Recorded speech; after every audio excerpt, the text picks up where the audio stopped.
ನಮಸ್ಕಾರ ಗೆಳೆಯರೇ, ದಾವಣಗೆರೆಯ ದಕ್ಷಿಣ ವಿಧಾನಸಭಾ ಕ್ಷೇತ್ರದ ಉಪಚುನಾವಣೆಯ ಕಣ ಈಗ ರಂಗೇರಿದೆ. ಯುಗಾದಿ ಹಬ್ಬದ ಸಂಭ್ರಮದ ನಡುವೆಯೇ ಬಿಜೆಪಿ ಹೈಕಮಾಂಡ್ ಅಭ್ಯರ್ಥಿಗಳ ಹೆಸರನ್ನ ಘೋಷಣೆ ಮಾಡುವ ಮೂಲಕ ರಾಜ್ಯ ರಾಜಕಾರಣದಲ್ಲಿ ದೊಡ್ಡ ಮಟ್ಟದ ಸಂಚಲನವನ್ನ ಮೂಡಿಸಿದೆ. ದಾವಣಗೆರೆಯಲ್ಲಿ ಎಲ್ಲರೂ ನಿರೀಕ್ಷೆ ಮಾಡಿದ್ದಕ್ಕಿಂತ ವಿಭಿನ್ನವಾಗಿ ಶ್ರೀನಿವಾಸ್ ಟಿ ದಾಸಕರಿಯಪ್ಪ ಅವರಿಗೆ ಟಿಕೆಟ್ ನೀಡುವ ಮೂಲಕ ಕೇಂದ್ರದ ನಾಯಕರು ರಾಜ್ಯದ ನಾಯಕರಿಗೆ ಒಂದು ರೀತಿಯಲ್ಲಿ ಶಾಕ್ ಕೊಟ್ಟಿದ್ದಾರೆ ಅಂತಾನೆ ಹೇಳ್ಬೋದು.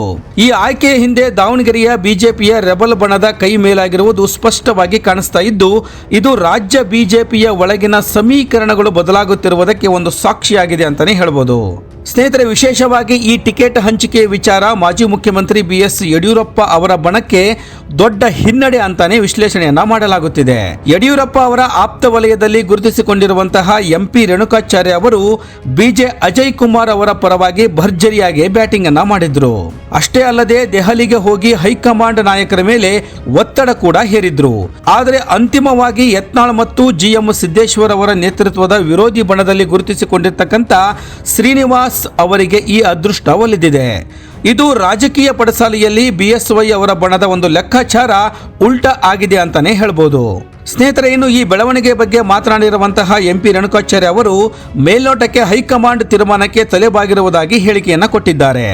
ಬೆಂಗಳೂರಿನ ಕುಮಾರಕೃಪಾ ಅತಿಥಿ ಗೃಹದ ಮುಂದೆ ಮಾಧ್ಯಮಗಳ ಜೊತೆ ಮಾತನಾಡಿದ ಅವರು, ವ್ಯಕ್ತಿಗಿಂತ ಪಕ್ಷ ದೊಡ್ಡದು ಎನ್ನುವ ಒಂದು ತತ್ವವನ್ನ ಮುಂದಿಟ್ಟುಕೊಂಡು ಅಭ್ಯರ್ಥಿಯ ಗೆಲುವಿಗೆ ಶ್ರಮಿಸುವುದಾಗಿ ಘೋಷಣೆಯನ್ನ ಮಾಡಿದ್ದಾರೆ.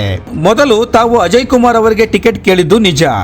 ಅವರು ಕಳೆದ ಬಾರಿ ಸೋತಿದ್ದರೂ ಕೂಡ ಪಕ್ಷದಲ್ಲಿ ಕ್ರಿಯಾಶೀಲರಾಗಿದ್ದಾರೆ ಎನ್ನುವ ಒಂದು ಕಾರಣಕ್ಕೆ ನಾವು ಅವರಿಗೆ ಬೆಂಬಲವನ್ನು ನೀಡಿದ್ದೆವು ಅಂತ ಸ್ಪಷ್ಟಪಡಿಸಿದ್ದಾರೆ. ಆದರೆ ಈಗ ಪಕ್ಷದ ನಿರ್ಧಾರವೇ ಅಂತಿಮ, ಅದನ್ನು ನಾವೆಲ್ಲರೂ ಒಪ್ಪಿಕೊಳ್ಳಲೇಬೇಕು ಎಂದು ಅವರು ತಮ್ಮ ಅಸಮಾಧಾನವನ್ನ ನಯವಾಗಿಯೇ ಮರೆಮಾಚುವ ಒಂದು ಪ್ರಯತ್ನವನ್ನ ಮಾಡಿದ್ದಾರೆ. ಗೆಳೆಯರೇ, ಇಲ್ಲಿ ಗಮನಿಸಬೇಕಾದ ಮುಖ್ಯ ಅಂಶವೇನೆಂದ್ರೆ, ಬಿಜೆಪಿಯಲ್ಲಿ ಗುಂಪುಗಾರಿಕೆ ಇದೆ ಎನ್ನುವ ಸುದ್ದಿಯನ್ನ ರೇಣುಕಾಚಾರ್ಯ ಅವರು ಸಾರಾಸಗಟಾಗಿ ತಿರಸ್ಕರಿಸಿದ್ದಾರೆ. ನಮ್ಮಲ್ಲಿ ಯಾವುದೇ ಬಣಗಳಿಲ್ಲ, ಕಮಲದ ಚಿಹ್ನೆಯೇ ನಮಗೆ ಮುಖ್ಯ ಎಂದು ಹೇಳುವ ಮೂಲಕ ಕಾರ್ಯಕರ್ತರನ್ನ ಒಗ್ಗೂಡಿಸುವ ಮಾತುಗಳನ್ನು ಆಡಿದ್ದಾರೆ.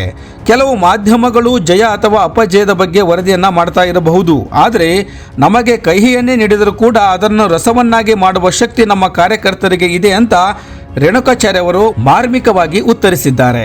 ಗೆಳೆಯರೇ, ಒಟ್ಟಿನಲ್ಲಿ ದಾವಣಗೆರೆಯ ಉಪಚುನಾವಣೆ ಈಗ ಕೇವಲ ಒಂದು ಕ್ಷೇತ್ರದ ಲಢಾಯಿ ಆಗಿ ಉಳಿಯದೆ ಬಿಜೆಪಿಯೊಳಗಿನ ಆಂತರಿಕ ಬಲಾಬಲ ಪ್ರದರ್ಶನದ ಒಂದು ವೇದಿಕೆಯಾಗಿ ಮಾರ್ಪಟ್ಟಿರುವುದಂತೂ ಸುಳ್ಳಲ್ಲ. ದಕ್ಷಿಣ ವಿಧಾನಸಭೆ ಉಪಚುನಾವಣೆಯಲ್ಲಿ ಪಕ್ಷ ಯಾರನ್ನೇ ಅಭ್ಯರ್ಥಿಯನ್ನಾಗಿ ಮಾಡಿದರೂ ಕೂಡ ಪಕ್ಷದ ಪರವಾಗಿ ಪ್ರಾಮಾಣಿಕವಾಗಿ ಕೆಲಸವನ್ನು ಮಾಡಿ ಅಭ್ಯರ್ಥಿಯನ್ನು ಗೆಲ್ಲಿಸಲಿಕ್ಕೆ ವಿಶೇಷ ಪ್ರಯತ್ನವನ್ನು ಆಗ್ತಕ್ಕಂಥ ತೀರ್ಮಾನವನ್ನು ನಾವೆಲ್ಲರೂ ಸೇರಿ ತೆಗೆದುಕೊಂಡಿದ್ದೀವಿ. ಧನ್ಯವಾದ.